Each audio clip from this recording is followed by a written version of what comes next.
নমস্কাৰ ড্ৰিমছ অসমৰ এটি নতুন ভিডিঅ'লৈ আপোনালোকক স্বাগতম জনাইছোঁ। আজিৰ ভিডিঅ'টো আপোনালোকক জনাম প্ৰিজাইডিং অফিচাৰৰ দায়িত্ব আৰু কৰ্তব্য। যদি প্ৰিজাইডিং অফিচাৰ কি দায়িত্ব পালন কৰিব লাগিব সবিশেষ আপোনালোকক ষ্টেপ বাই ষ্টেপ জনাম। ছাৰ বাইদেউসকল ভিডিঅ'টো শেষলৈকে চাই যাব।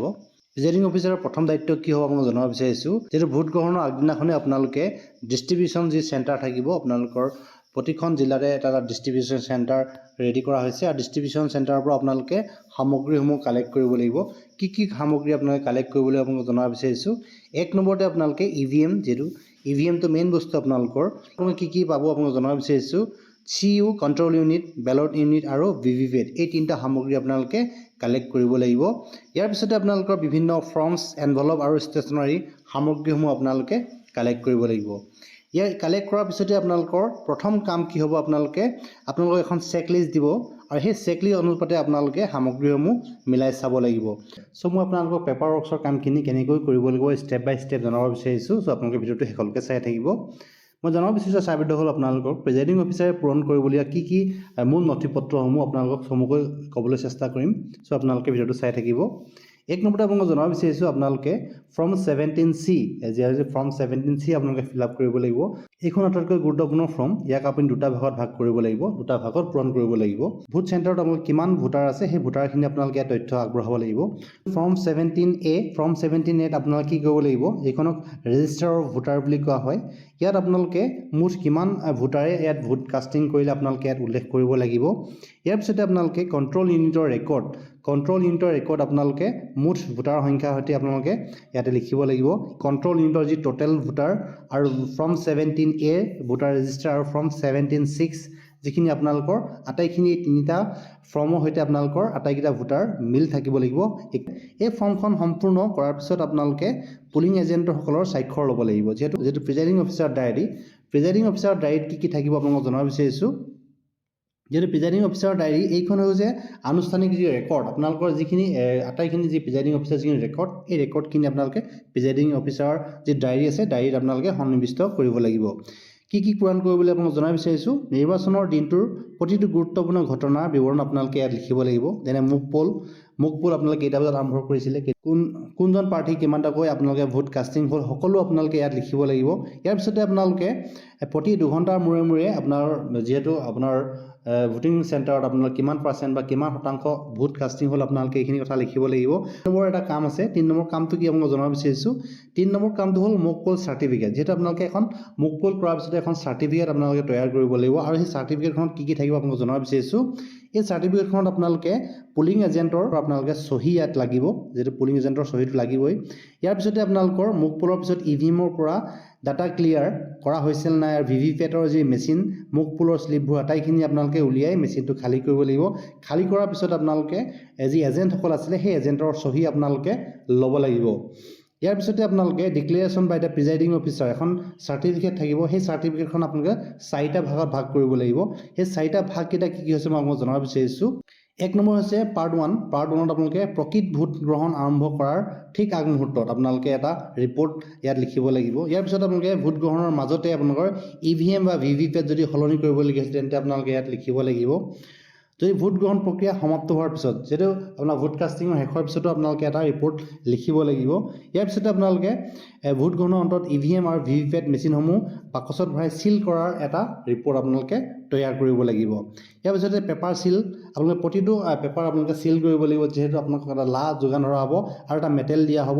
সেই মেটেলেদি আপোনালোকে প্ৰতিটো কাম আপোনালোকে চিল কৰিব লাগিব। এইকেইটা চিল আপোনালোকে কিমানটা ব্যৱহাৰ কৰিলে, আপোনালোকে কিমানটা ডেমেজ হ'ল আৰু কিমানটা আপোনাৰ নিখুঁতভাৱে থাকিলে ইয়াৰ ৰিপৰ্টটো আপোনালোকে প্ৰিজাইডিং ডায়েৰীত লিখিব লাগিব। 16 পইণ্ট অবজাৰ্ভাৰ ৰিপৰ্ট, যিহেতু অবজাৰ্ভাৰ ৰিপৰ্ট আপোনালোকে এটা দিব লাগিব। সেই অবজাৰ্ভাৰ ৰিপৰ্টত কি থাকিব আপোনালোকক জনাব বিচাৰিছোঁ। ইয়াত আপোনালোকে ভোট কেন্দ্ৰৰ নাম লিখিব লাগিব, মেচিনৰ নম্বৰ লিখিব লাগিব, কিমান ভোট পৰিলে আপোনালোকে লিখিব লাগিব, মেচিন সলনি হ'বলগীয়া হৈছিল নেকি আপোনালোকে লিখিব লাগিব। যদি আপোনালোকৰ EVM মেচিন যদি আপোনালোকৰ বেয়া হৈছিলে, কোনটো বেয়া হৈছে আপোনালোকে ইয়াত লিখিব লাগিব আৰু নিৰ্বাচন শান্তিপূৰ্ণভাৱে হ'ল নে নাই ইয়াৰ এটা চমু বিৱৰণ আপোনালোকে লিখিব লাগিব। ইয়াৰ পিছত আপোনালোকে এখন ভিজিটৰ চিট তৈয়াৰ কৰিব লাগিব। কোন অফিচাৰ আপোনালোকৰ কেন্দ্ৰত ভিজিট কৰিবলৈ আহিছিলে, যেনেকৈ ছেক্টৰ অফিচাৰ থাকিব পাৰে, জনেৰেল অফিচাৰ থাকিব, মাইক্ৰ' অবজাৰ্ভাৰ থাকিব পাৰে, ইলেকশ্যন অফিচাৰ থাকিব পাৰে। যিকোনো অফিচাৰ যদি আপোনালোকৰ ইয়াত ভিজিট কৰিবলৈ আহিছে তেওঁলোকৰ চহী ল'ব লাগিব আৰু তেওঁলোকৰ ওপৰত আপোনালোকে এটা ৰিপৰ্ট লিখিব লাগিব। কি ডকুমেণ্ট আপোনালোকে ফিল আপ কৰিব লাগিব আপোনাক জনাব বিচাৰিছোঁ। সদায় স্পষ্ট আখৰেৰে লিখিব। আপোনালোকে কেপিটেল লেটাৰ লিখিবলৈ চেষ্টা কৰিব। কেপিটেল লেটাৰ লিখিলে আপোনাৰ অসুবিধা নহয়। আৰু আপোনালোকে কটাকটি নকৰিব, যিহেতু অভাৰ ৰাইটিং বা কাটাকুটি কৰিলে আপোনালোকৰ অসুবিধা হ'ব পাৰে বা ভুল হ'ব পাৰে। যদি আপোনালোকৰ কাটাকুটি বা অভাৰ ৰাইটিং হয় আপোনালোকে কি কৰিব, ইয়াতে এটা ইনিচিয়েল চহী এটা মাৰি দিব। আটাইতকৈ স্পৰ্শকাতৰ হৈছে ফৰ্ম 17C। আৰু যদি ফৰ্ম 17C আপোনালোকে কেনেকৈ ব্যৱহাৰ কৰিবলৈ আপোনালোক পুনৰবাৰ জনাব বিচাৰিছোঁ। ফৰ্ম 17C পাৰ্ট 1ত আপোনালোকে কি কৰিব লাগিব, প্ৰাথমিক তথ্য যিখিনি বেছিক ডিটেইলছ আপোনালোকে কি ইয়াত দিব লাগিব আপোনালোক জনাব বিচাৰিছোঁ। একেবাৰে ওপৰত আপোনালোকে নিৰ্বাচনী যি সমষ্টিটোৰ নাম লিখিব লাগিব। ইয়াৰ পিছত আপোনালোকে ভোট কেন্দ্ৰৰ নম্বৰ আৰু নাম লিখিব লাগিব। আৰু আপোনালোকে ইয়াৰ পিছতে আপুনি ব্যৱহাৰ কৰা মেচিনসমূহৰ যি কণ্ট্ৰল ইউনিট, বেলট ইউনিট আৰু ভিভিপেটৰ ক্ৰমিক নম্বৰসমূহ আপোনালোকে খুব শুদ্ধভাৱে আৰু নিখুঁতভাৱে লিখিব লাগিব। আপোনালোকে ভোটৰ মূল হিচাপ, যিহেতু কিমানজন ভোটাৰে ইয়াত ভোট কাষ্টিং কৰিলে আপোনালোকে ইয়াতে সকলো তথ্যখিনি আপোনালোকে লিখিব লাগিব।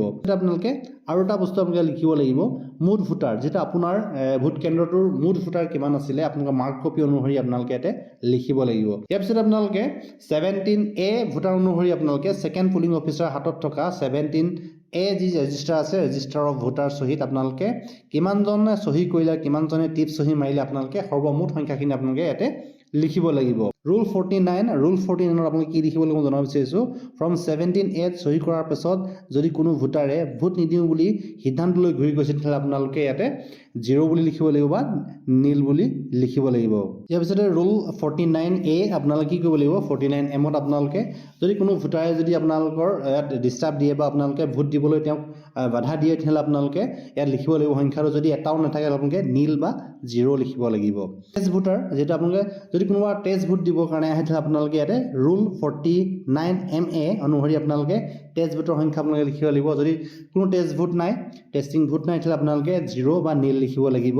আপোনালোকৰ যিটো ফৰ্ম 17C শুদ্ধ হ'বলৈ আইটেম 6 সংখ্যাৰ সদায় আইটেম 2 আইটেম আৰু আইটেম 3 আইটেম 4 আইটেম 5ৰ বিয়োগ কৰিলে যিটো সংখ্যা ওলায় সেইটো সংখ্যা মতে আপোনালোকৰ ভোটাৰ সংখ্যাখিনি মিল থাকিব লাগিব। ইয়াৰ পিছত আহিছোঁ টেণ্ডাৰ ভোটলৈ। টেণ্ডাৰ ভোট মানে হ'ল নিবিদা ভোট।